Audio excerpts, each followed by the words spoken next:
Welcome back, everybody, to the next episode of Surviving Life's Pickles. I'm Scott Martin, your host, and I am so happy to be here with you all today. It's a beautiful December day. I mean, I think it was 55 degrees today, October and December. I'll take it. It's wonderful. Yeah. So, and again, everybody, thank you so much for tuning in today. We couldn't be here without you tuning in. We appreciate you guys taking this hour of your day today to hang out with us and our wonderful guest and share this message with everybody today. So thank you for tuning in. And before we jump into the episode, we're going to start off with gratitude, just like we do every time. And Hill, I'm going to roll it to you. All right. Not even going to introduce our guests or anything. As we go around, I'm going to introduce them. Okay. Here we go.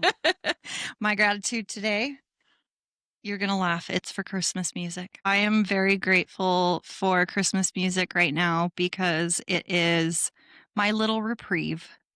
And for some reason, it didn't used to do this for me. I used to get very annoyed by Christmas music. And the older I get, the more I enjoy it. But lately, it's almost like my little stress reliever of in the mornings or as I'm driving from work.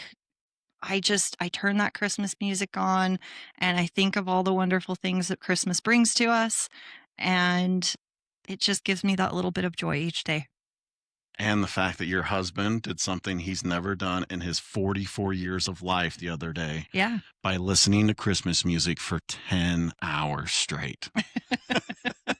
Wow. That's a lot. It was a lot, but it was a wonderful experience. So better watch out. You're going to start watching Hallmark movies. I know. No, that won't happen. Yeah. I have boundaries. Yeah, that's what I said I'm years a ago. Hallmark movie person. I'm a Hallmark book girl. Yeah. So, okay, Janet, So, it's your turn. And everybody, this is Janet. hi, I'm Janet.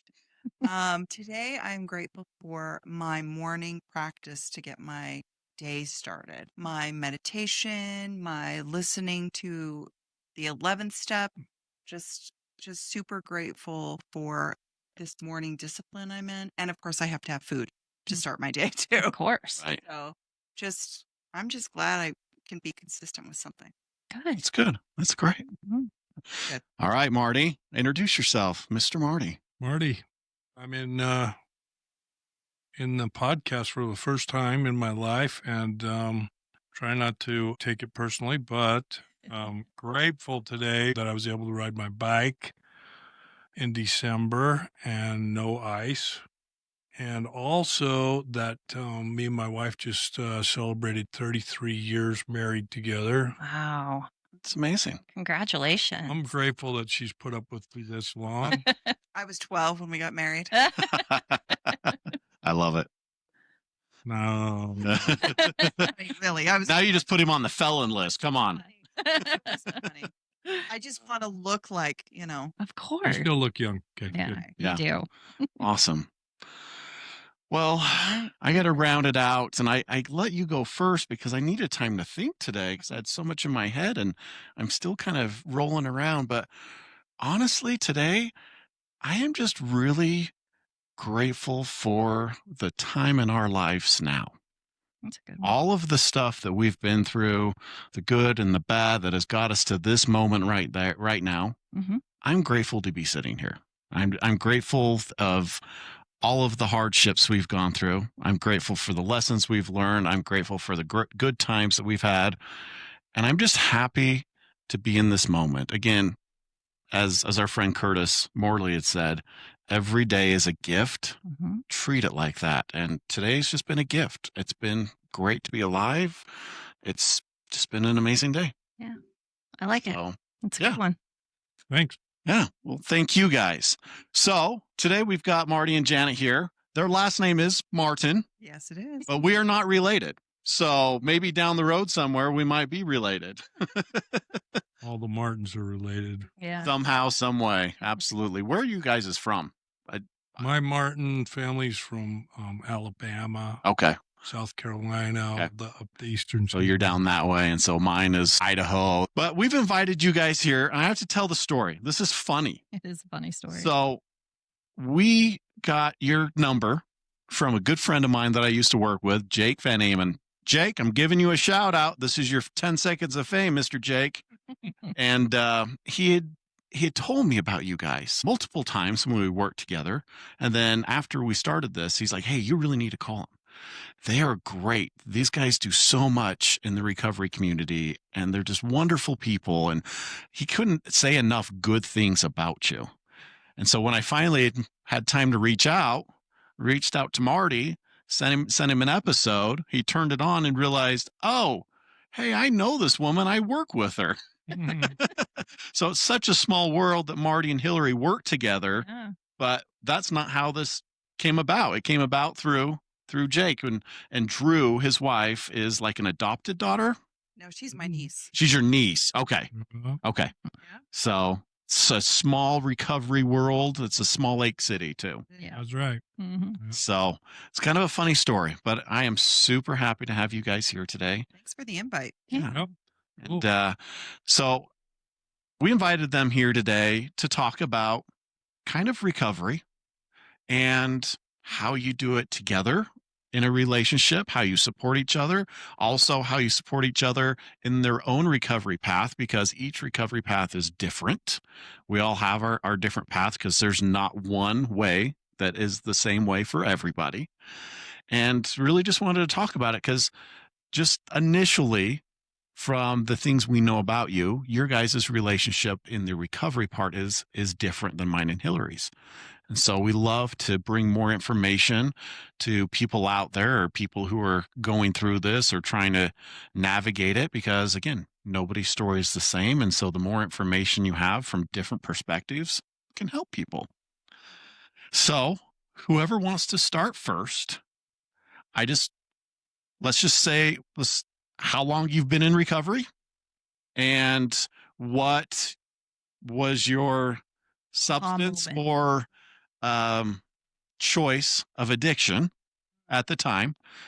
And then we'll talk about kind of your aha moment when you're like, this isn't for me. And we'll just kind of roll and have you each kind of tell that part of your story. So, well, yeah. So in most cases, I would let her go first. But since I will be celebrating 38 years of sobriety oh, that's awesome. on Monday. On Monday. Yay. Happy birthday. Question. See what things she throws at you this weekend, huh? Well, yeah. But the reason why I say that is because neither one of us chose our sobriety dates. Mm-hmm. And my sobriety date was contingent on the second time I was released from the Utah State Penitentiary. And so I didn't get into recovery because I wanted to be into recovery at all. Mm. I got into it because if I wanted to live any kind of a free life, I knew I had to do something different. Yeah. Okay. So how old were you at that time then?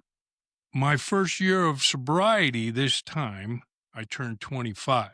Okay. But my first year at an AA meeting or in treatment, I was 21.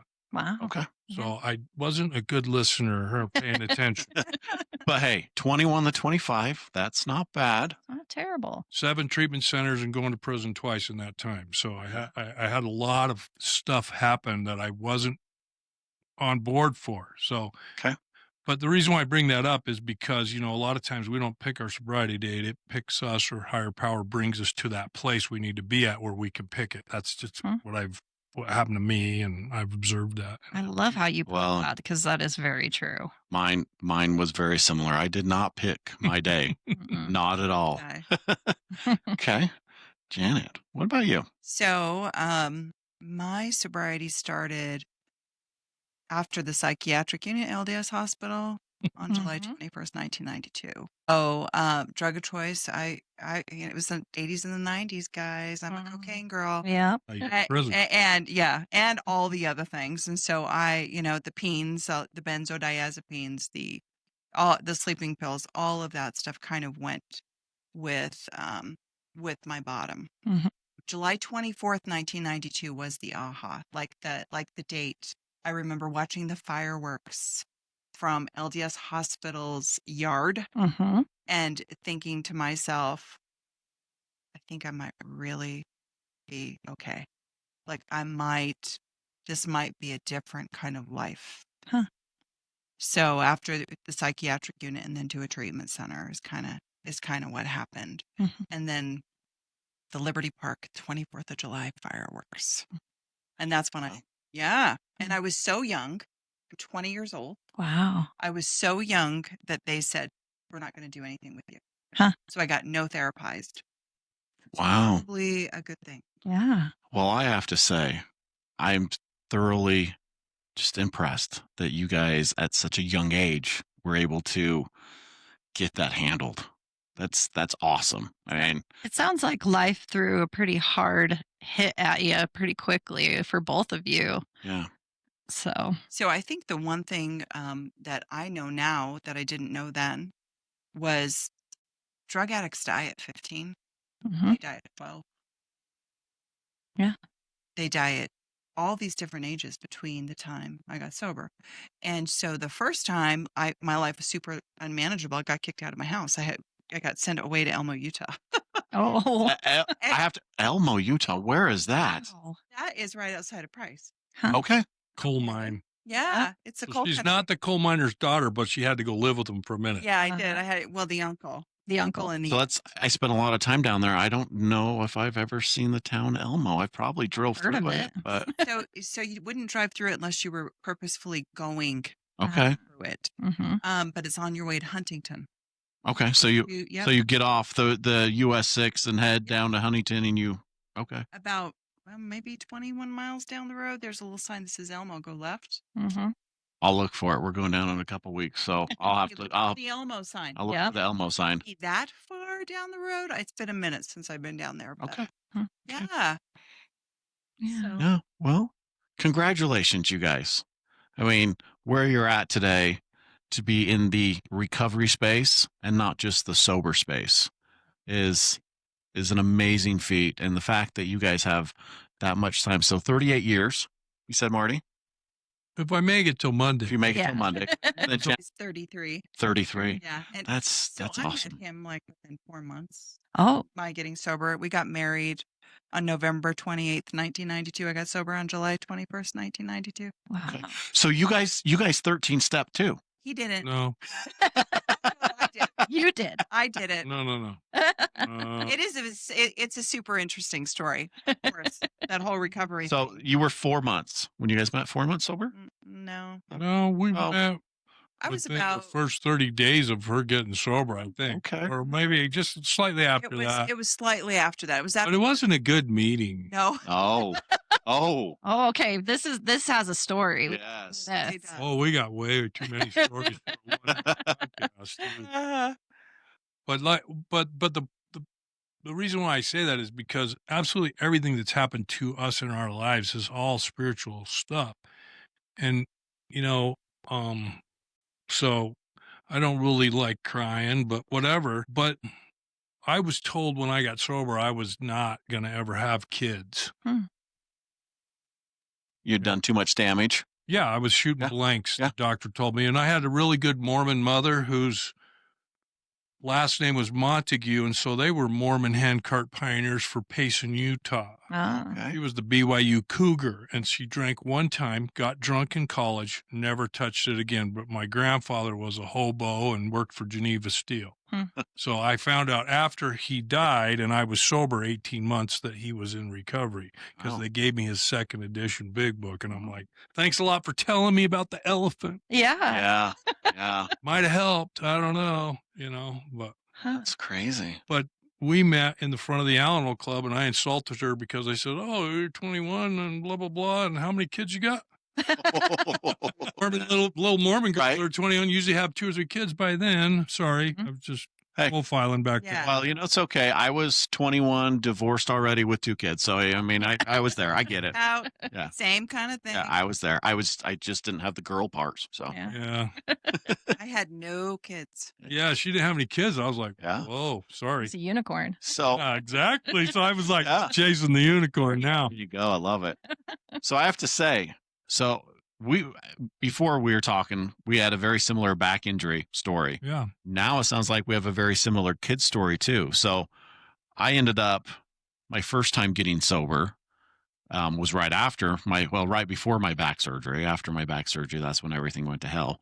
But they told me I would never have any more kids. God already had my 3 older ones. And they're like, no, you're shooting blanks. You've destroyed everything, whatever. So finally, after my back surgery incident, I got sober for the second time. Mm-hmm. All of a sudden, they were working again. And then we had a girl. She didn't make it.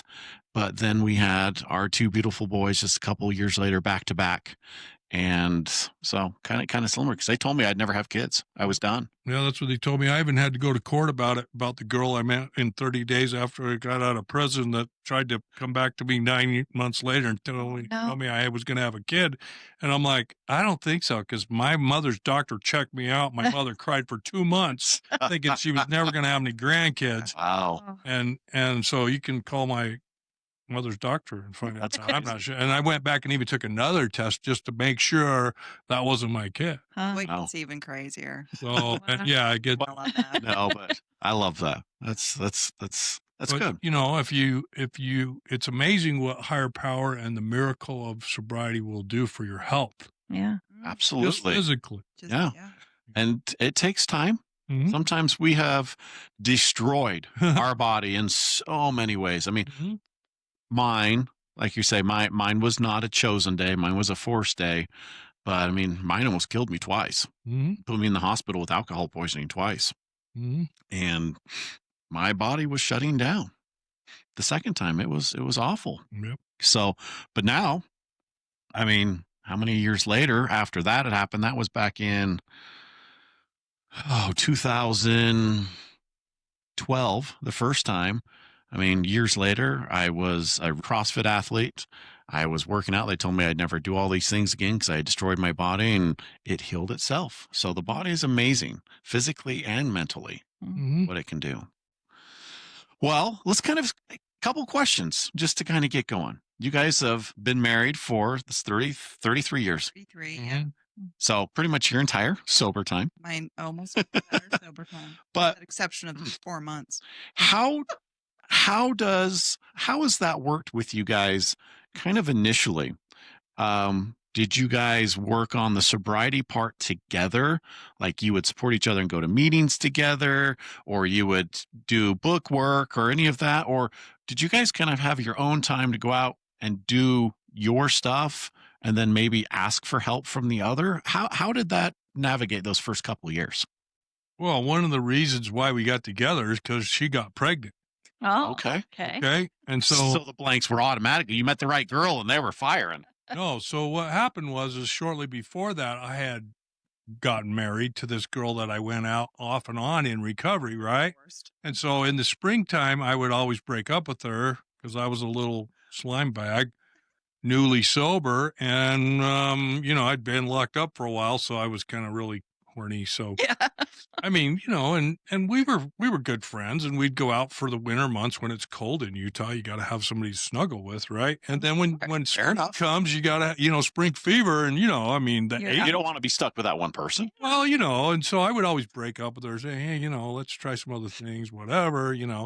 But anyhow, long story short, I had married her. I thought, well, I need to either really get shit or get off the pot. I owed her that in my indescribably wonderful thinking, right? And so she moved down to Florida, where I was going to school to MMI for motorcycle technical training through Harley School. I moved her down there. We got married, justice of the peace, blah, blah, blah. And within 3 to 4 months, I realized this was not really going to work. Huh. So, because I'd committed full speed to shit or get off the pot, like I said, Right. Yeah. excuse my French, but what really happened was I realized this girl was totally like, infatuated with me, not in love with me. It was the lustful side. Well, it wasn't. It You're just a wasn't. sexy big man. No, it wasn't just that. It was just like her dad died when she was a kid, and I started really putting some pieces together, like how it was such a needy, codependent type relationship, and it wasn't that I was some great guy or anything. It was just like, holy shit, I don't need to go down that road, because I knew guys that had been that way with women, and I wasn't going to do that. That wasn't recovery spiritually valued type life. And I was like, oh no, this could be really bad really fast. Okay. And so I was like, hey, so when I got done with school, we moved back to Utah. I got a job working for Plaza Cycle because I knew those guys from when I was a kid, dirt biking and stuff. And so she was still sober, and I took her back to her mom's house and, and said, hey, I'll see you at a meeting, right on. I made amends, did the whole thing. And she even knows because I even did it a couple more times just to make sure. But the reason why I bring that up is because I had never had protected sex ever in my life. I was just a slime ball, like I said. Okay.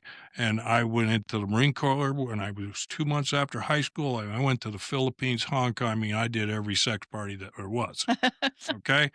And I never had anybody ever come back. And so that's why when I got out of prison, so in the 80s, there was the AIDS scare and everybody Right. I was an IV cocaine user every day for 6 years. And so my mother took me to her doctor in Bountiful, to have me totally checked out about everything, right? Like everything, because herpes, like HIV, like all kinds of stuff, that was going on with IV drugs. And so, that's why I kind of was like, what the hell? And so they told me that, and I had been sexually active a lot of times in my first couple of years of sobriety. And I told her, I'm shooting blanks. And I just got out of the last relationship 6 months ago. I'm sure nothing's changed. Mm-hmm. All of a sudden, boom. All of a sudden. And she got my ex-wife got pregnant with some other guy a couple months after that. Oh, wow. And I'm like, what the hell is going on here? And so when she got pregnant, I call her, and she'd gone to a CA convention. CA convention in the Rockies up in Park City. They used to have it up there every year, right? And she had gone to that, and some people got in trouble up there for selling cocaine. Oh, no. And so she's like, I hear this knock on my window. I got a little basement apartment over in Rose Park, and I lied. and there's this knock on the window, and she's like, hey, I have no place to stay. Can I stay here? And I just had a 1-bedroom apartment. My other buddy that had some sobriety had just got kicked out of his wife, and he was on the couch. Oh. Right. And so I'm like, okay, but I'll sleep on the floor, I guess. I'm celibate. I'd been practicing celibacy since I got divorced from Separated. brought my other wife back. I'd been celibate. So 3 weeks. No, it was about 6 months. No, it was about 6 months. Yeah.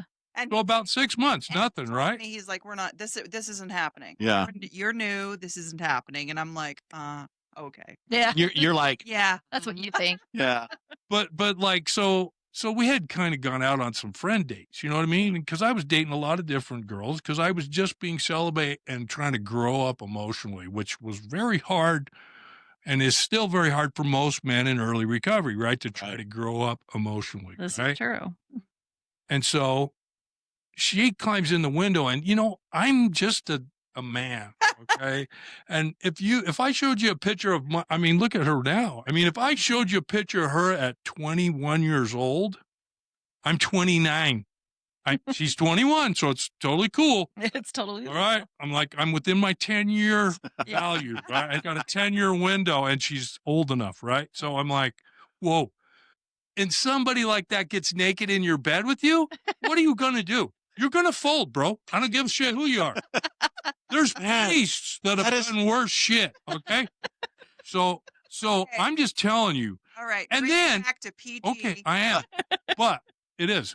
But so what happens is the next night she's supposed to come down from the convention, because I'm doing the dances and stuff with my buddy. We're doing dances at the Marriott for recovery people. We got all kinds of stuff Yeah. happening, Young people. Yeah, with- young people at AA. We had Uh-huh. We were There's some good parties So- with the young Yeah. people in AA. I've been to Yeah. them. Yeah. the way. yeah. Yeah. We just happened to host him at our house. But anyhow, so I'm doing all this, and I've got girls coming to meet me and everything, and she's like, yeah, whatever, and I'm not sleeping with any of them. And I told her the same thing. But when the girl like that jumps in your bed, something just changes, Live. Waffle.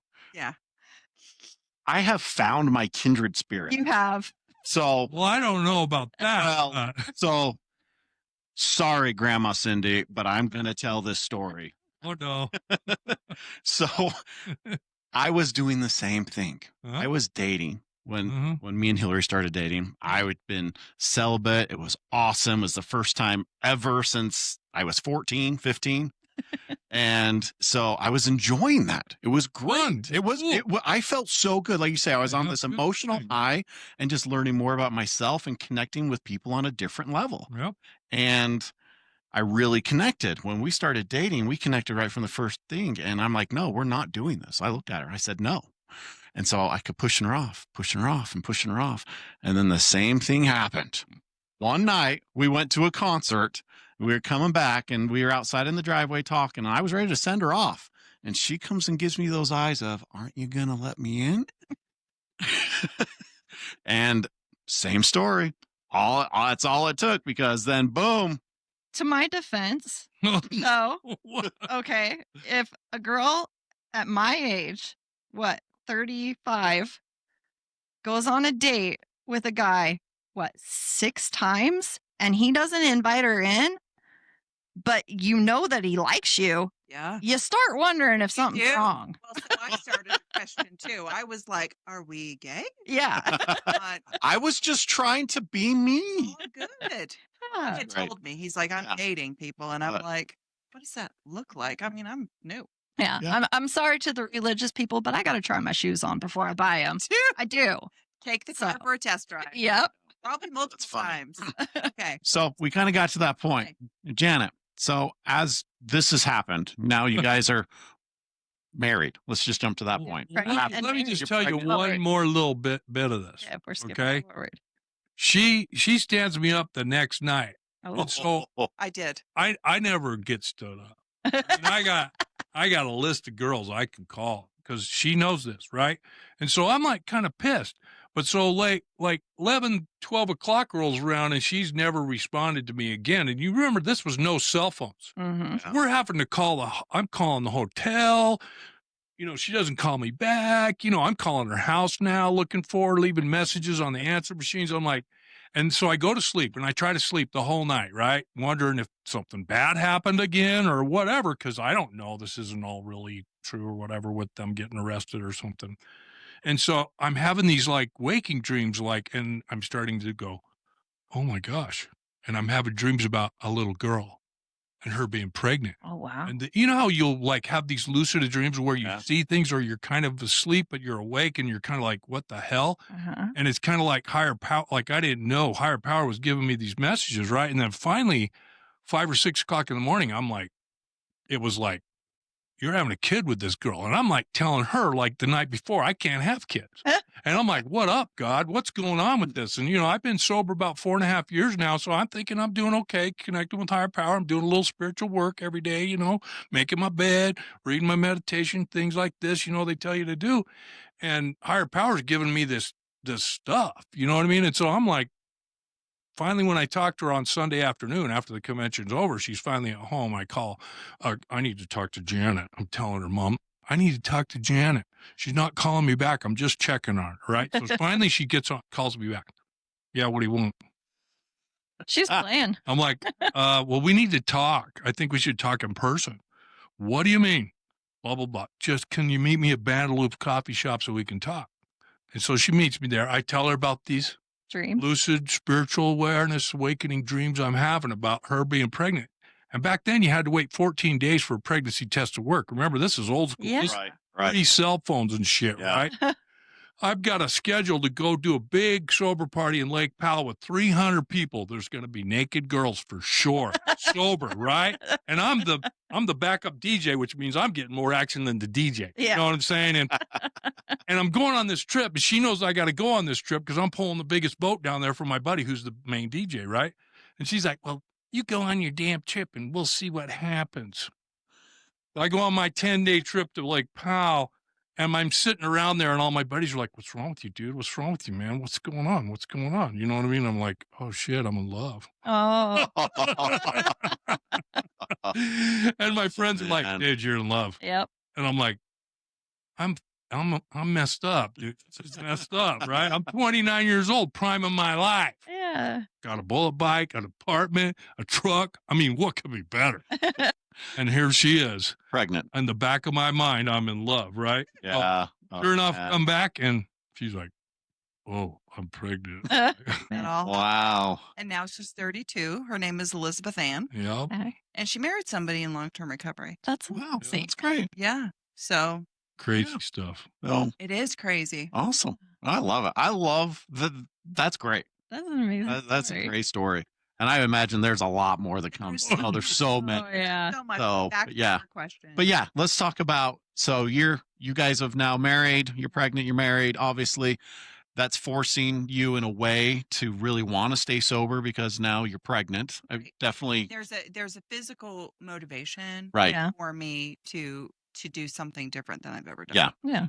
And so that's what I did. Now, I think, at the time I couldn't really tell my ass from a hole in the ground. I really couldn't. Yeah. I get it. I couldn't read very well. I couldn't do I just the basic cognition was lost in the drug shuffle. Right. That and the hormones. Yeah, yeah, that and the hormones and Yeah. the whole thing. And so, um, anyway, I really did the 5-minute basis, right? There's a white book that one of the other one 12-step program reads, and we do this thing on a 5-minute basis. And so that was it. Is I was just like, okay, we're going to do this in 5 minutes, and I would lose my will to live often, but I just kept on going. Yeah. Like it was a push. Um, and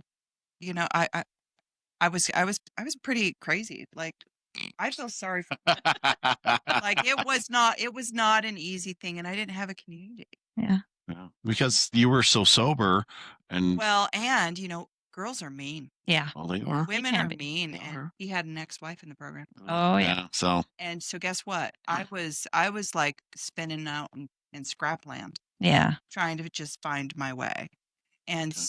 so for me, it was, I had more of a willingness to keep my date than I did to lose it. Hmm. And all of the things we tried, I tried to do meetings and stuff, and nothing really took that first year. Okay. Some guy gave me a 1-year token when Marty was fixing his motorcycle. Hmm.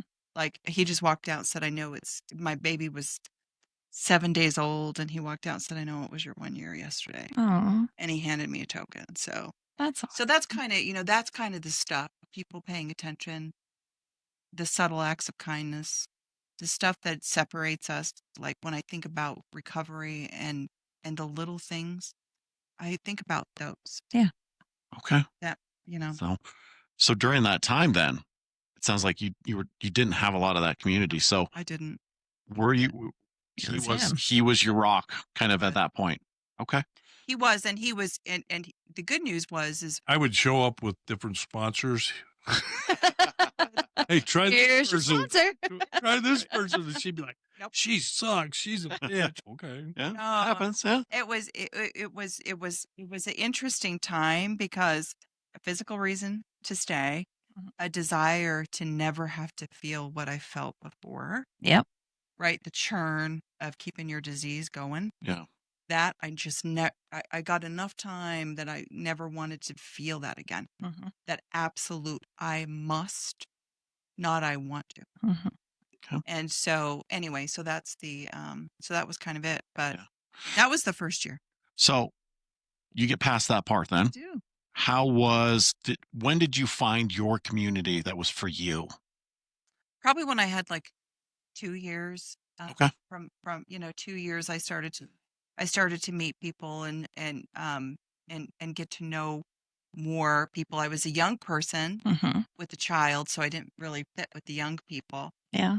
But I'm an introvert, so that was a little bit more difficult. And we don't even think about when you're an introvert, like he's totally an extrovert. Yeah. Oh, you would never guess that ever. Yes. Over, and I would be like, and the good news is he had enough foresight to say things to me like, "You got to go be 22. Just remember you're married." Hmm. And I would be like, "What does that mean?" And he's like, "Go have a good time. Go live. Go live. Go Yeah. have a life." And so we didn't have a lot of money. We had to take care. We had this little person we took care of, and so it was really I was out or he was out. Mhm. Yeah. So you weren't out together. That was your Rare- time. rarely did we couldn't afford it. Yeah. We had Well, one person. yeah, most of the time we'd take turns. You know, she had her home group and certain things she would do as a sponsor, whatever, and then me too. And so, you know, we just took turns and Yeah. Childcare is expensive. For a long time, people didn't even know we were married. Yeah. like Because you guys were never seen together. We were not seen Yeah. together, and Mhm. so it was one of those things where if you knew us, you knew us. But listen, I in recovery, I had some terrible habits. I gossiped, right? I did. I You're in Utah. Come on, it's Yeah. part of the thing. was part of the thing, but it almost took me out. Yeah. It threatened my very existence because I was talking about the people that were part of my community, Yeah. and so I had to clean that up. So that happened when I had like 4 years, and I was talking about him. So I had a community that was, yeah, let's get together and talk about the poison instead of talk about the solution. Yeah. Yeah. So at some point I had to make a decision to move my body to a place where I was surrounded only by people who supported me I love that. and supported us. Like, and that's where, so I think we do differ a little bit in that from that time, here's my sponsor, call him if you're in crisis. Yeah. Right? Like it became really clear. And then we also had some pretty early rules, like the person who if one of us use, the other person takes the kids and runs. Yeah. And the bank accounts. Like we owe it to each other Mm-hmm. To and set to that the boundary. kids and the kids. And I think we were together for like years, probably 18 years before we said, maybe we can revisit that. Yeah. But for those first critical, it was like we knew that once one of us started, it didn't matter how much we loved each other. Yeah. Once that turned, it game over. Mm-hmm. Yeah. And we thank God we haven't had to face that. Yeah. Well, that in itself is amazing. I mean, it's great. Again, with the years you both have, and you've been able to do it together and support each other close and afar in different ways. It's awesome. Yeah. I think So- also like setting those boundaries early on makes it a little easier to know what is expected of you Yep. and know that I can't push this boundary because these are going to be the consequences. Yep. And if you don't set those boundaries or know those consequences, I've seen people in recovery and couples in recovery and things like that kind of turn to the wayside and fall away from that because those boundaries weren't set in place right from the very beginning. Yeah. So, Yeah. One of her first sponsors, she went to her one time complaining about me, and this is the first person she went through the steps with really all the way, I believe, correct? I don't know which one you're talking about. Well, I don't want to name any names, but the redhead. Oh, Anyhow, There's a lot more to this story, I can tell, but but she was like, get rid of that asshole. He's a piece of shit. oh no. Yeah. And so, I mean, and that's when she really, like, she actually, after that, got a different sponsor. And yeah. that's when she really started to grow. You know what I mean? Because it was kind of like, you know, you can find a lot of sick people in recovery because let's face it, sure. we don't get well unless we choose to do that Gotta do each day. something. Yeah. And that is about boundaries. Boundaries aren't for the other person. They're for me Exactly. to help me be a better person, right? That's really what it's about. And so, you know, when we came up with that boundary for ourselves early on in our recovery, understanding that what is important is your spiritual life and our kid, Mm-hmm. my spiritual life and our kid, Yeah. you know, and having that awareness, you know, she had that awareness and so did I when we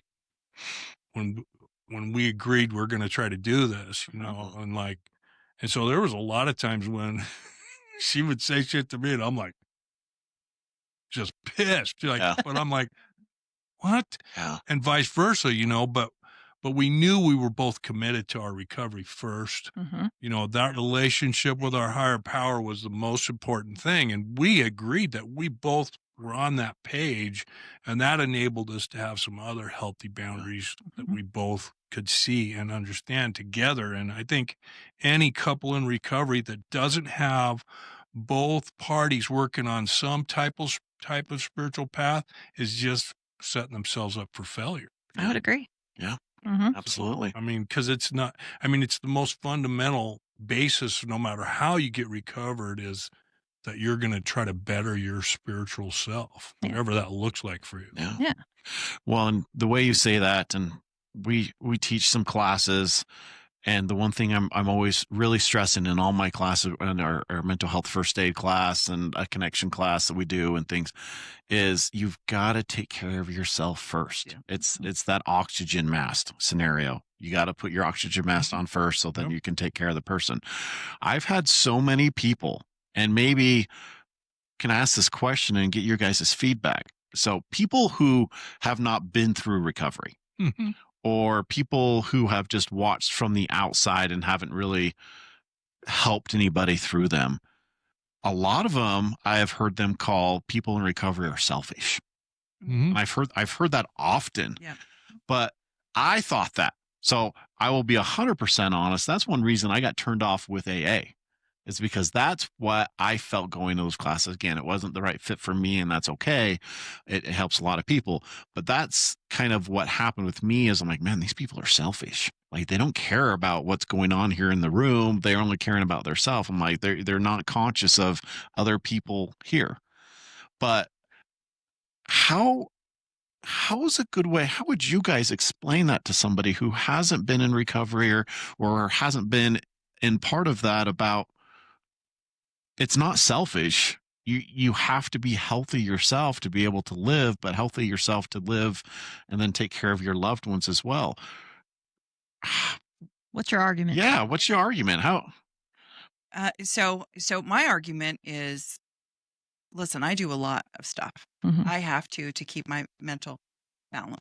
Yeah. Right. I call this time of year the dark time Yeah. Mhm. because I get dark. yeah, well, we're stuck inside. I'm depressed. I get, all this stuff. So the dark time, I really have to be really clear. So I call it self-care, and it's not a recent buzzword for me. Yeah. Now everybody self-care. Right. It's getting better. Self-care is not getting my fingernails done. It's Mhm. not getting a pedicure. Self-care is taking care of my well-being. Yeah. And so to me, that's the piece where I'm like, listen, if that means I wake up at 4:30 in the morning to do what I got to do, I'm going to do it. Okay. And so yes, there is that selfish thing, but isn't that interesting that you found out about us through someone who says you should see what these people do? Yeah. Because yes, it's selfish in that we have a home that we like, and we have a lot of people in recovery come to our home. We have a lot of and we have fun. We're not the kind of recovery people that are just sit down and read the book. No, I've heard you guys have a lot of fun. We do.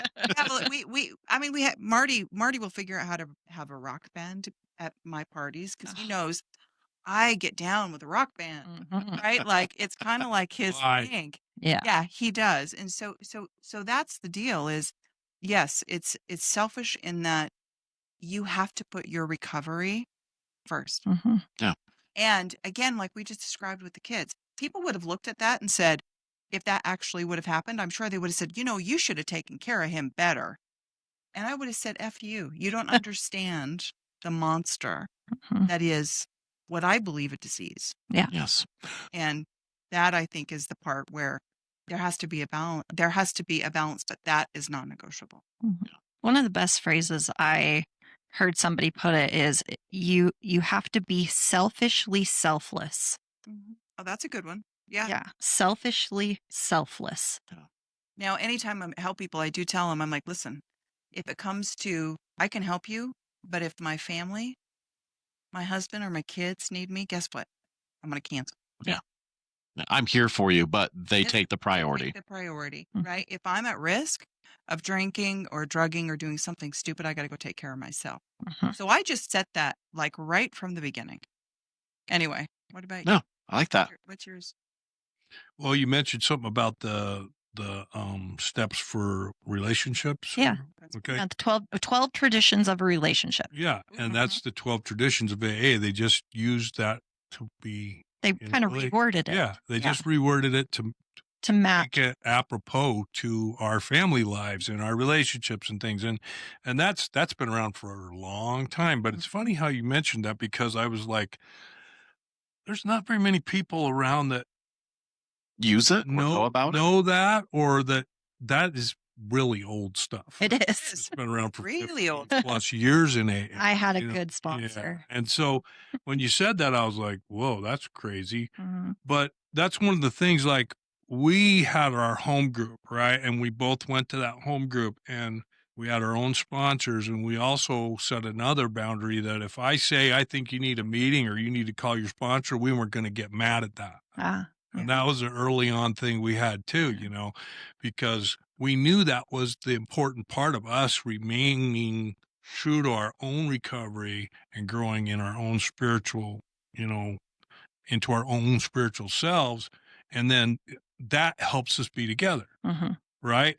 And so, you know, the selfish part of recovery is, yeah, when the group's being affected by something, then I'll stand up for my home group, or, you know what I'm saying? Mhm. But if an individual needs help, I need to be responsible to that individual, as long as it's not something that's going to Be harmful to you. be disrespectful to my responsibilities my higher power gave me being sober. Mhm. Do you see what I mean? Because I have way more responsibility in recovery today than I had in my first 2 or 3 years. Yeah. Yeah. Does that make Yeah. that make sense? It does. Like, Yeah. my responsibility to my 32-year-old daughter has not changed. It's just different now. Yeah. Yeah. It's It's- grown, and it's grown with your recovery, and it's Right. grown with age and everything. Yeah. Right. So it's not that I don't love her any less or any more or anything like that, but my relationship with her is completely different than it was when she was like 6 months old, and Right. I was trying to stop her from walking. You Well, didn't run want that, away. right? Oh, But Well, but that's just the relationship has to change if it's going to grow. Yeah. And that's why people hate change, because it means something's growing and maybe you're not. right. Well, and it's funny how you put that. One thing that's just popped in my head. So when we were first initially dating, Hillary was very involved in her home group. Always had a sponsor. I'm a Sponsee. sponsee. She was always a sponsor to a newcomer. And after the first couple months, I started getting irritated because You were jealous. it seemed like every free moment went to helping this. And I kind of was just like, well, when's our time? Because every night you have a phone call for an hour, all this stuff you do. And we, at that time, when we first started dating, she only could come over the 2 nights we don't have the boys, because we didn't want her to meet it until we knew this was the right thing. And so our time was limited with each other, but then it was always interrupted by the sponsee calling or when they help. And I was just starting frustrated.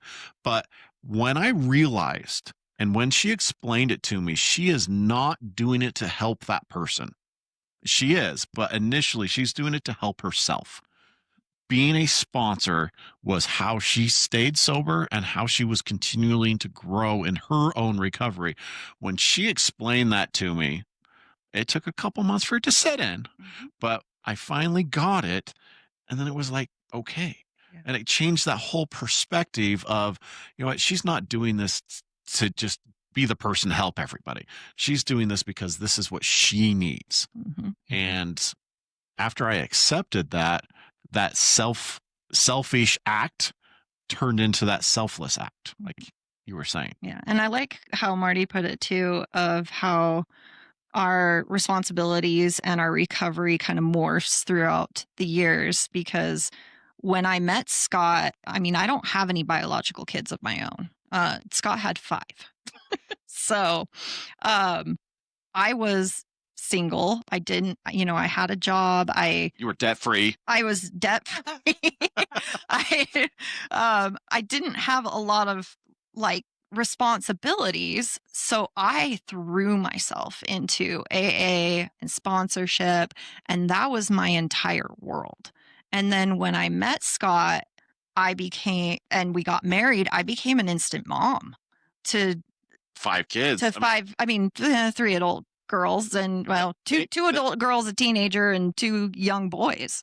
And throughout our relationship and throughout my recovery, that has morphed quite a bit now. I don't take on as many sponsees anymore, and I don't probably attend as many meetings anymore because my family needs me, and I have a lot more responsibilities at home. So Sure. yeah. But if I had my own kids at the time, that might have looked different in the beginning of our Yeah. relationship. So, Yep. And I think it does. Like, I mean, we had kids. Like, we had like 15 years where it was one of us went to a meeting, the other one stayed home. Mhm. That was just the life. So you weren't one of the people that took their kids to the meetings. No, my kids. Thank you. Well, No, my once in a while, some meetings kids would have babysitters, and Yeah. Yeah. but but we would like I Once would in a take while. them to Grecian Gardens to go. lunch meeting. It would be breakfast on Sunday. Oh yeah, They liked it because they got breakfast. Yeah. yeah. But it was chaos already, right? It was Yeah. already chaos. But my kids were not the kids that you could take to a camp out, that you could take. First of all, I couldn't manage it emotionally. Mhm. That would have been way too hard for me. And then the other part about it is they were up in your face. Yeah. Like these kids say everything they think, right? So like Marty. They exactly. They're still to this day like, hey, we want to, I mean, they want to be active and in our, all of the stuff, and we'll take it. Yeah. I mean, listen, isn't Yeah. this why we do recovery? Absolutely. At least for me, this is a huge reason why. Like, what's the why now? All these years later, Yeah. and that's part of it. Is why. Well, as they got older, we took them to the NEA camp out. yeah, we did. They've been on the back of our bikes. I mean, Oh yeah. And they've as they done get all older, kinds of stuff. And like we, but when they were little, it was like, like I said, there's some meetings that have babysitters for parents, and we've even been home group members for meetings like that. Yeah. So people that were new could bring their kids, and then we would babysit them in the back room while they could have a meeting, because it's like families recover together or they die. Yeah. Right. I mean, and this is something with what we're working on right now that we are acknowledging is it's not just the addict that needs the help. It is the entire family. Yeah. And that's been neglected for so many years. So this is what's interesting about that. My brand, like the people that raised me in my sober community, they said, absolutely not, Janet. You take the family. Yeah. Like and I can, like, that was from California though. Hmm. So that's the interesting part. Later on, we got a connection to California, and those people I got to tell you, they're like the family recovers together. Some of them go in other rooms.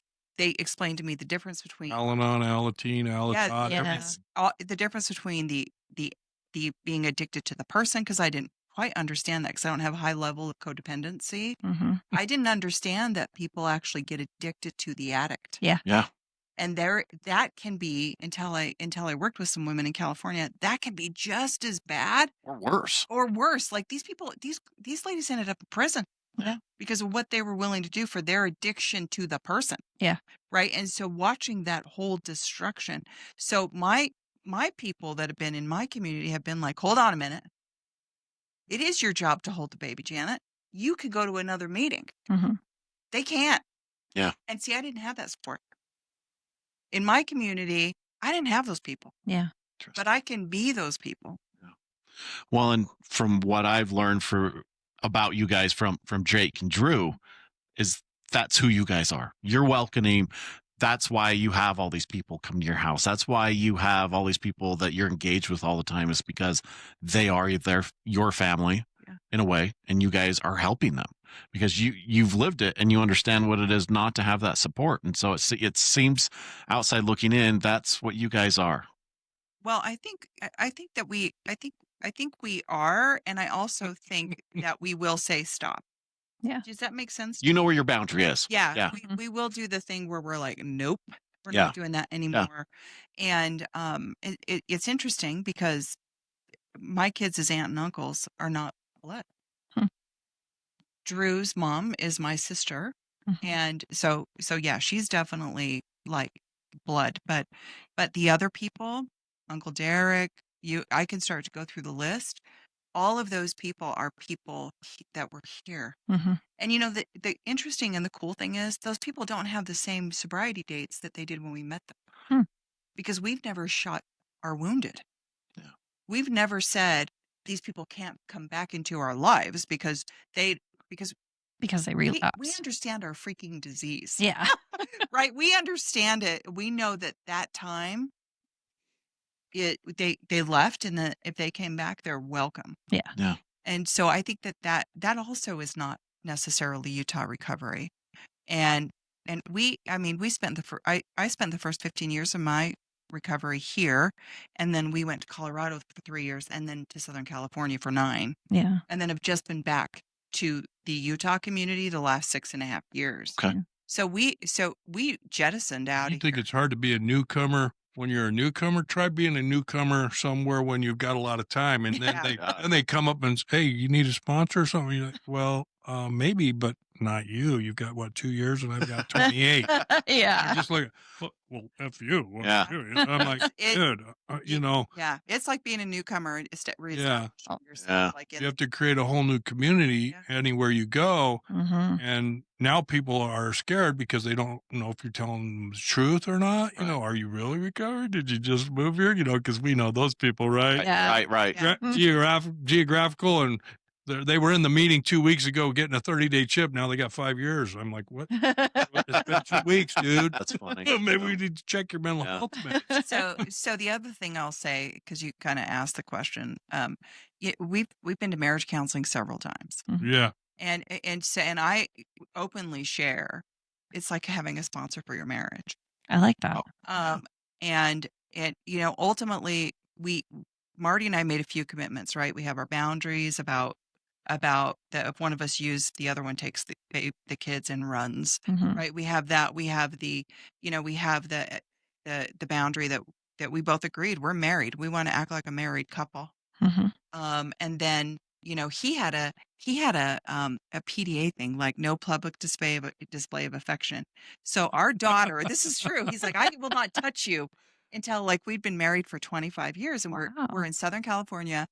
We live in Escondido, and we just finished one of those counseling stints, and Marty reached over and grabbed my hand, and we were walking up and down the street holding hands, and my daughter stopped. She was behind us and said, "You guys are holding hands." She was she was Shocked. shock and awe. And I went, "Yeah, we get to change." And he grabbed my hand, and we kept on walking. Aw. And so I think that's the other part, is that sometimes we forget that you have to change. Yeah. You have to evolve. Mhm. And so we've evolved together. I think both of us would admit that part of the reason why we're still in recovery with these long periods is because of each other, It's beautiful. because we had the support from each other. Yeah. Well, you've set those healthy boundaries, and then you're helping each other support those boundaries. Yeah, I've always, I have people I work with. He has people he works with. Listen, I've had sponsees that have been like, "Your husband's a chauvinist," and it's hysterical. Like, all of these things. Like, I had a couple of girls that went to Berkeley when I was first, in the 90s. They're like, "What are you doing with that guy?" And I'm like, "What are you talking about?" I didn't even know I couldn't conceive of what they were saying, because I was Yeah. raised in Utah, Okay. Yeah. right? Patriarchy. Oh yeah. Right. Right? I didn't know. And then I start to know, and then I start to talk to him about it. I mean, who goes to their husband and says, "Hey, is this a fair and equitable thing?" I did, right? Like, this is it. And so here he is going, "Well, I don't know." And then we end up sitting with Becky, and she's like, "Well, let's talk more about that." Right? Which is a friend of ours in recovery who's passed now, but she helped. That's the other part, is that whole family thing. Again, that Southern California connection, the family and the family and the family and the family. Mhm. Well, and my sponsor has been my sponsor for most of my sobriety. He just celebrated 52 years last year. But the reason why I bring that up is because our home group years and years ago, when she was pregnant, he's been married 6 times, so he does not know how to have a healthy relationship, Yeah. right?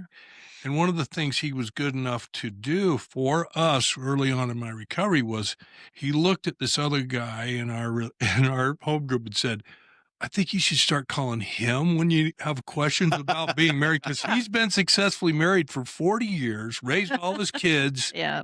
His wife's in the other room in the Al-Anon meeting making cake for us right now. Maybe you should talk to him instead of me, because I can tell you definitely what not to do, but I definitely can't answer these other questions that you may have, and especially, because if you're not inputting the spiritual component in absolutely everything I'm trying to do, and that's what he told me early on, if that's not the major ingredient on everything you're trying to do, it's not going to work out anyhow. Love That's it. true. So, Yeah. and that's one of the things that guy told me was God has no grandchildren. Hmm. Because as they got older, Yep. Yeah. Yep. I'm God, right? Like, Yeah. let me tell you what's going on here. Yeah. And it was like, no, Nope. that's not the way it really works. Yeah. So Interesting. that was an interesting concept for both of us to grasp, because we were like, what do you mean? Yeah. Yeah. Yeah. They used to say that all the time. Yeah. They used to say lots of things like you got to eat, you got to take care of your body, hungry, angry, lonely, tired. There was a lot. We used to get some good info. Mhm. Now I think people are worried to say what's true sometimes. They are. Oh, you know what else I got? And this is important. Is I got told that there are predators in recovery, There are, Oh, and 100%. I've seen them. and I've seen them too. Mhm. And I got told that to protect me, Yeah. not to be offensive to the predator. That has been something that I just kind of do the thing where I'm like, "Oh, is that really happening?" Yeah. And so I say things like that, and people are like, "You can't talk about somebody like that." And I'm Uh, like, "Stop it! Yes, you can. Yes, you can." And there's a website where you can go read about them. Yeah. Mhm. Yeah. Well, and it's funny you say that, because I was reading a story about a friend of ours today. He was talking about when he went to jail for the first time, because he was celebrating, hey, I've been out of jail. This is my life now. But he was telling the story that when he went to jail for the first time, they had a therapist, counselor come in and give him a couple-hour session about getting raped in prison and how this is a real thing, Yeah. how you need to be prepared for it. Gave him a pamphlet. Yeah, the pamphlet, and talked about it. And it's very similar to what you're saying. People don't think about that stuff, We have to. but it talk about happens, and you have to talk about it. If you're going into prison, you need to know what the risks are. Yeah. You've put yourself there, but you need to know how to help yourself while you're in there. If you're going to a meeting, Recovery. you need to understand that everybody there wants to be good, but some people Are struggling. they're struggling. Mhm. And unfortunately, they're not in a place where it's great for them. And then it turns out not great for other people, because now they're preying on them because they know, yeah, Well, and hey, come on, we're a sociopath's hunting ground. Yeah. right. Absolutely. That's the other part. And, Yeah. and I'm speaking not necessarily just from a woman, just from somebody who's worked with a lot of people. We just have to, again, not everybody's here for the reasons I am Mhm. Yeah. in recovery. Yeah. In whatever community you choose to be in, it's like, Some of them are there just because they're being forced. that's right. Right. And Yeah. also thinking about it, it is a room full of sick people. It is. Yeah. Uh-huh. I mean, it is a uncontrolled psychiatric ward. It is. It's very, and most of the time I like that. Yeah. Like Yeah. it's cool. But it is one of those things. I'm really grateful that they didn't care about politically correctness then. Yeah. Yeah. And they were more worried about my welfare Mhm. as this 20-year-old. And even later on, as for years I weighed 50 pounds more than I do now, because I just was like, oh, what do we do? And I wasn't sure how to handle that. And so now I'm like, I'm really happy that people said this, Janet, this is what you say. Right. And I'm married, and people know I'm married to Marty, and Marty's not, I mean, he's not a small guy. Mhm. Right. Yeah. Like there was a time when people, oh, Marty, yep, okay, they would go the other way. Yeah. But anyway, so that's the other thing is we have to remember that we're all here for recovery, Right. and it could be for different reasons. Mhm. Well, when you talk about the selfish thing, you mentioned Yep. the selfish There you thing, right? So that's really when you have to be selfish for your recovery, is because, being around here for a long time, it's very, it's my job when I see somebody that could be a sheep walking into the meeting, and then I see the the predator. lion. predator. Oh. Well, I don't call them lions because Yeah. real lions don't have to act that way. Mm. But I see somebody going after him that I know is, Has a history for that. well, Yeah. not only that, but is maybe crazy too, and who knows what else. Yeah. Right? Because I've watched them come in and out for years, and I'm like, yeah, it's my job to say, hey, maybe you should maybe steer away from that person a little bit. Maybe you should talk to these people, and it's not a, whether they're going to do whatever they're going to do anyhow. You're just right? giving them some advice. Exactly. So, maybe you should try out this meeting instead of coming to this one. Yeah. Because there are meetings that are not healthy. Yeah. Let's face it. Absolutely. There's way too many of them out there, and some of them need to go away. Well, and some of them are very, very biased to one side or very biased to Exactly. the other Yep. side. And Yep. I mean, unfortunately, I think those are the ones I went to. So for so long that's why, that's what happened. So Yeah. I was really lucky in my early recovery because I had somebody like you, Sure. Marty, that I had his name was Dustin, and he's still like my big brother to this day, but he was kind of that guy. I was a young, pretty I had girl one too. in recovery, and he was the guy that kind of kept an eye out for those young girls Mhm. and would say, stay away from that one, stay away from that one. Oh, he's okay, but Yep. and she says this. So we had been dating 6 months, maybe 8 months when I met Dustin for the first time, Yeah, something like that. mhm. He sized me up and down, and Yeah. I was like, Him through the ringer. I was a little worried that I was going to be kicked out of the backyard party because the guy made me nervous. Yeah. But come to find out, he's a teddy bear and he just loves his people and he protects them. Yeah. Mhm. And it was great. And yeah, very, very good comparison. I was very much lucky like Marty. Yeah. to have that. Yeah. Mhm. So Yeah, and mine was She had a guy like that helped her too. Yeah. his name was Robert Brownlow. We became very good We were friends. very good friends, and he died in 2009. And he was like me, had a Young kid. got clean and sober at 17, so he was a Dang. young Wow. person, and just found me. He was 22, I'm 20. He's got 5 years, and I hung out at Fellowship Hall, and he just scooped me up. Well, I'll tell you, I got a tattoo on my bikini line, and I was walking around showing all the guys my tattoo. Oh. And he walked over to me and he grabbed me. He said, "Zip up your pants." Yep. And I zipped up my pants, and he said, "Don't ever do that again. Yep. These people are here to recover. Mm-hmm. This is not your dating pool. This is not exactly." And they've cheated on their wives. So you're making this place unsafe. Yeah. I'm so glad that I had those people that used that, what I call straight talk. Yeah, Yes. that straight language. Like, Janet, your job is to make this place safe, Mm-hmm. not the opposite, Yeah. not drive people away. Mm-hmm. That's, I think, always been kind of our principle. And so, and in any event, that's one of the reasons why we do have a community. But people in recovery can be hard. They can be, Yeah, this can be They heartbreaking. can be. Yeah. This can be heartbreaking work. Yeah.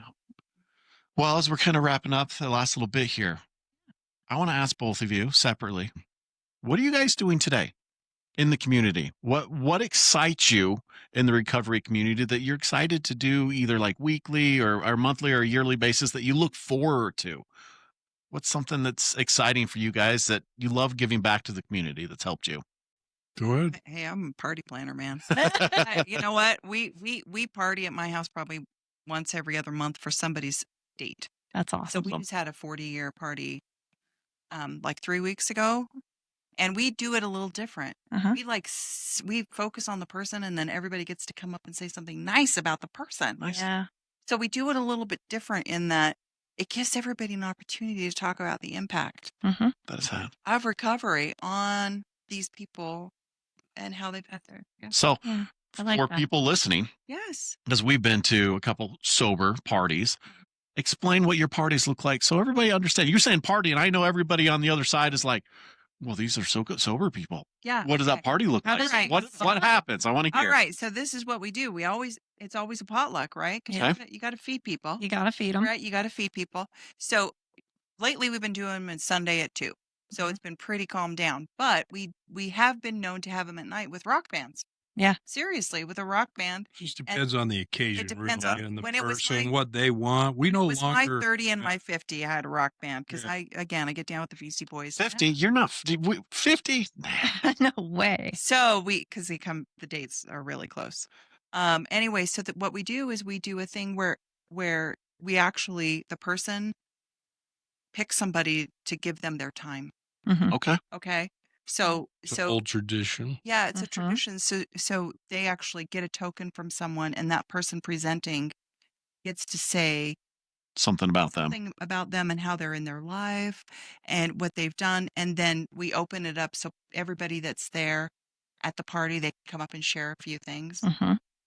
And it's I gotta say, it's like the best not meeting. Yeah. It's a love fest. I love that.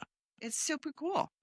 So potluck, you Yeah. have this kind of Open. open tribute in a way, Yes, maybe it just is. celebration of the person. It has Yeah, it's to a roast. yeah, it's Okay. yeah, Okay. it's kind of like an open mic. Just not everybody wants to say anything. Right. Not everybody does, but usually their closest core Closest group people will Yeah. get up and brought say some something. potluck and Yeah. showed up, right? Yeah. And Yeah. and we kind of don't.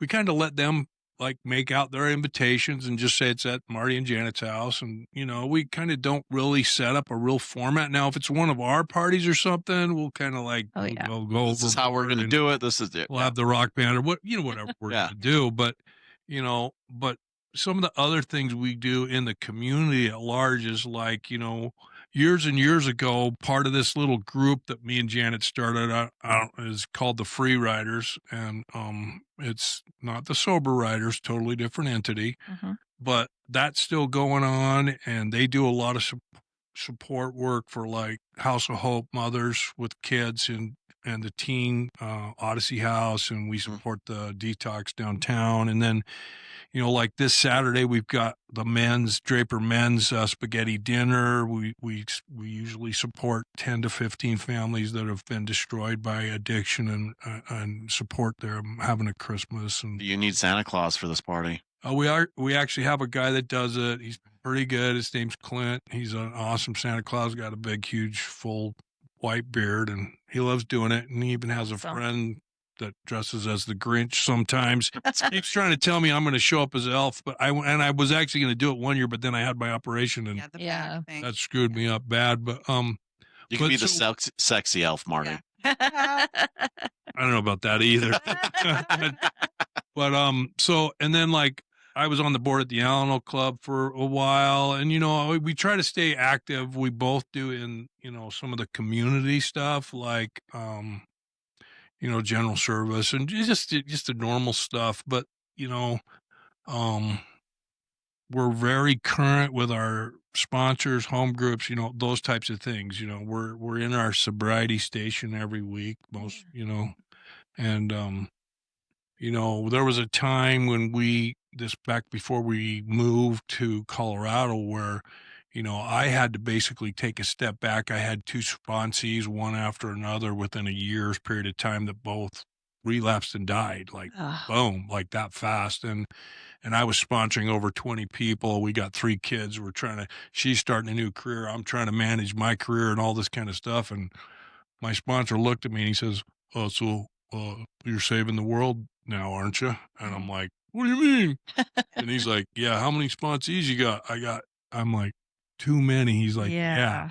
So he kind of called you out and Yeah, says, you so- need to take a. So it's, if you're not doing what you need to do, you sure can't help other people effectively. Right. You know what I mean? And I think a lot of people get that thinking that just because they've got some experience, got a degree, whatever it is, they just totally get so far out there that they don't even realize they don't have no clue how to take care of themselves. And Yeah. and me being working in this field for a while, there's been times when I've had to do things like EMDR, different things like that for me, because like if I'm not staying current, like doing my specific things, like I got really excited and kind of went and bought me a new pan drum. I don't know if you guys have seen those hand pan drums. I don't know if it's a new 21st century musical instrument, which is Yeah. pretty cool, right? They're really cool. But anyhow, so I got me one of those, started playing with that. And so, and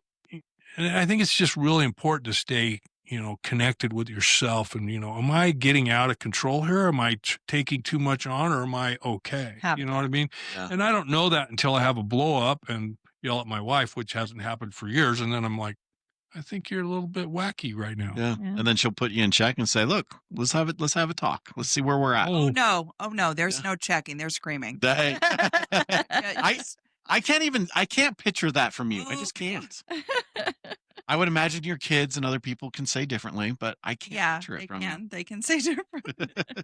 So, well, it's awesome. And I just have to say, from everything you guys have done and just a little bit of time we spent together, I just want to say thank you, because I can just tell what a difference you have made in so many people's life, either directly or indirectly, with what you guys have lived for these 30 plus years in recovery. And again, just because of the influence you've put on through Jake telling me the stories about how great you guys are. And To the parties. he comes to the parties. He's told me about those. And so he's I living just- vicariously through our recovery. and I think it's amazing, because I mean, he's not like a sober person, but he's not an addict or anything either. But part of that is because of the time that he spent with you guys. Hmm? I really feel that way, is because he sees how you are and he's like, you know what? I don't need this. This is fun once in a while, but it's not needed to have fun, because he's seen you guys live the example of, guess what? We have an amazing life and we don't have any of this stuff involved in it. So I just want to say thank you for what you've done. I mean, that's example that you awesome. guys are. Yeah. Mhm. So, Thanks for having us. It's our We're taking Yeah. care of ourselves Yeah. first. absolutely. We got to take care of our stuff. And Yeah. and that's just the byproduct of it, is it, Yeah. it creates a venue for, For others to do yeah, the same. yeah. And have fun and yeah. enjoy it. And yeah. So, Well, as we wrap up, we love this part of the show and sometimes get nervous about this part of the show. Hey, We never know what we're going to get. I'm not taking my clothes off. Studio. Oh boy. So because this is the first time we've had 4 of us together, I'm going to give each of you the opportunity.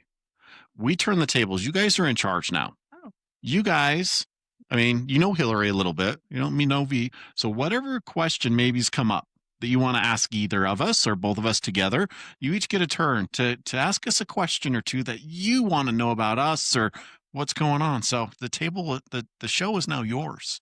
Marty's thinking First? really hard about this. I've got a question. Okay, you go then. Okay. So we talked about how much time we have kind of put in the recovery. What about you guys? So I have 11 years right now. So, and Scott? I don't know, months at this point. I mean, You have, so- no, you, so my recovery date is August 12th of 2014. Okay. So my original date, and I still celebrate this one because this was a big for me. So I haven't had a drink of alcohol intentionally. We had one time it was unintentional, but that's a different story. Yeah. But was actually her birthday. Yeah. So October 13th of 2018 was my recovery forced date Mhm. from alcohol. Yeah. And we Uh, met the April of 2019. Yeah, So I did so kind of 13. six months right after. So, but that's mine. I did relapse a year and a half ago, which led me down my unfortunate journey of my suicide attempt and everything. And so it's been a struggle to get, but I relapsed, and I like talking about this. I relapsed on an over-the-counter herb or drug, whatever you want to call it. Mm. And it's you see it in your work. Yep. But Kratom is Yeah, out there. It's everywhere, dude. It's everywhere. bad. And it Crazy. KUTV just did a story a few weeks ago, and it literally is the gas station People don't even heroin. know it. They don't even know what it is. They Yeah. don't know what it is. And he Crazy. didn't know what it was. I didn't know I know. what it is. It I was mean, kind of almost like, I mean, so I was going through all my health issues. Yeah. And painkillers were off the table. Like the doctor's like, you can't take them. It's going to make more damage in your body if you do. Mhm. And so I found this that was, oh, it's an herb. It's okay. You know, they use it all the time in So, Asia. like an energy shot, but- and But it took the edge off with everything I was doing. And then slowly it took over. it just took. And so, but that's been a battle, going back and forth through that. But I can say I am today so grateful that I had to go through it, because I have been able to help a lot of people Yeah. since then, specifically with the same situation, Yeah. but also just in different scenarios. And so I am grateful it happened. It was an awful experience, but I would not be sitting here doing this exact thing right now if that wouldn't have happened. And it made us stronger too. It did. It built our relationship in a whole level that I've never expected or never even dreamt of a relationship that is truly based around one thing, and that's just love. Like, that is our relationship. And we have that, and nothing else matters, because now we understand that we have our love at the center, our boundaries that protect it, and it's been great. Yeah. So Great. So that's what Yeah. I wanted to know about you. Thank guys. you so much for that Yeah, thank question. all right, Marty. So, well, I got to kind of give you a little, what I'm looking for is, Little context. yeah, so not using the word God or Jesus or any religious terminology, I'm going to ask each of you to tell me one word how to describe your higher power or your Interesting. spiritual path. One word that would best describe it for each of you, and whichever one of you wants to go first. So let me go first. I'll let you go first because you might take my. Well, but let me go first because of how I'll give you the context. So since that happened in March of 24, I have been, I literally did have what I will call my spiritual awakening. I know the moment it happened. I know all of that. But when that happened, I still didn't know what it was. I just knew there was something so much bigger, and I was being protected, and it was here. And so since then, I've been on this spiritual journey. And currently, it's interesting you ask, and we're inspired to ask questions for certain reasons. I am in the middle of really focusing on my spirituality right now and really trying to figure out and defining it. I mean, I have these ideas and I know what I believe in, and I know that all this. And so I'm on this journey. Currently, I've been working with my therapist and doing some reading and really trying to hone in on it. And I've got a few therapy sessions coming up that I feel are going to help me reach that defining point, or at least now I can give you a solid couple words or things. But what I would explain mine is, in one word, is energy. Our life all revolves around energy, good, bad, whatever. But energy itself, that's what we're made of. We all vibrate at different levels. And so our higher power is ultimately energy, and we're all connected through that. Cool. My word is avatar, Okay. which is similar to Scott's in a way. The other word, if I would say, is Pondo. It started out as Pondo. And the What's context, Pondo? the context to Pondo is the largest living organism in the world, which is a group of aspen trees that Spreads from Colorado Spreads. to Utah. but yeah, from Colorado, Utah, Wyoming, it spreads through multiple different states, and it is considered one of the largest living organisms in the world. And that's where my beginning higher power started, was because I didn't have a higher power early in recovery, and I needed one.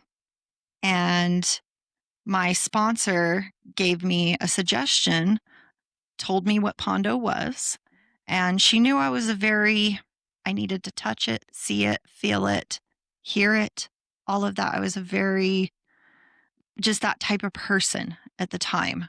And she explained Pondo to me being the largest living organism in the world, and that it is all connected. All the roots are connected. They all there's a lot of scientific stuff behind this that I won't go into. But she's like, that's something larger than yourself that you can believe in, correct? And I said, yes. She's like, okay, go pray to the tree. And so when I saw the movie Avatar, that's similar to what they do is they pray to the trees. So and they AWA. AWA in the movies, they connect themselves to the tree, and that's how they connect to their higher power and their spirituality, their ancestors, all of that. And they connect to the energy of their higher power. So those two kind of intertwined with each other to define my higher power. Awesome. Yeah. Cool. Yeah. Thank you. We haven't had it. Either of those Yeah, questions that's before. been a great. We appreciate it very much. Well, really, guys, this has been awesome. I know it's been your first podcast. Thank you. This has definitely been one of our favorite conversations. This Yeah. has been a lot of fun. We really appreciate you guys making the drive, especially you. We appreciate you stepping out of your comfort zone to do something new. Mhm. And really, everybody that's listening right now, one of the people listening or multiple needed to hear something that was said today. Yes. But again, if you felt something that touched you listening to this today, then there is definitely someone that you know that you could share this with that would help them as well. So again, we challenge you from Surviving Life's Pickles to share this episode with a friend, family, coworker, or somebody that you run into that you know this could help with what they're going through today. Because again, the reason we started this, the reason we do this is to share stories, to help everybody as a community navigate through all of our challenges together. You don't have to do it alone. This is the way that we are helping the community, and we couldn't do it without all of your guys' love and support on a weekly basis. So check out the website. Marty, go for it. One more thing. Remember, once you become a pickle, you could never go back to being a cucumber. I love it. Mikey shared that same exact Yep. phrase. Yep. Play. So once Love it. once you have been in the Pickle Jar Studios, Yes. you can never go back. So And and- stay away from gas station. Yeah. yeah, Pickle yep, jars. Station drug. absolutely. Yes. Mhm. So everybody, thank you so much. Yeah. We challenge you to look out for your fellow man. Share this episode with somebody you love. It is that time of year. We are doing service for everybody, but continue the service, continue the love as we go throughout the year coming up. Thank you again. We can't wait to see all of you. And don't forget, You're a big deal. you're a big deal. Big deal. Stole his line.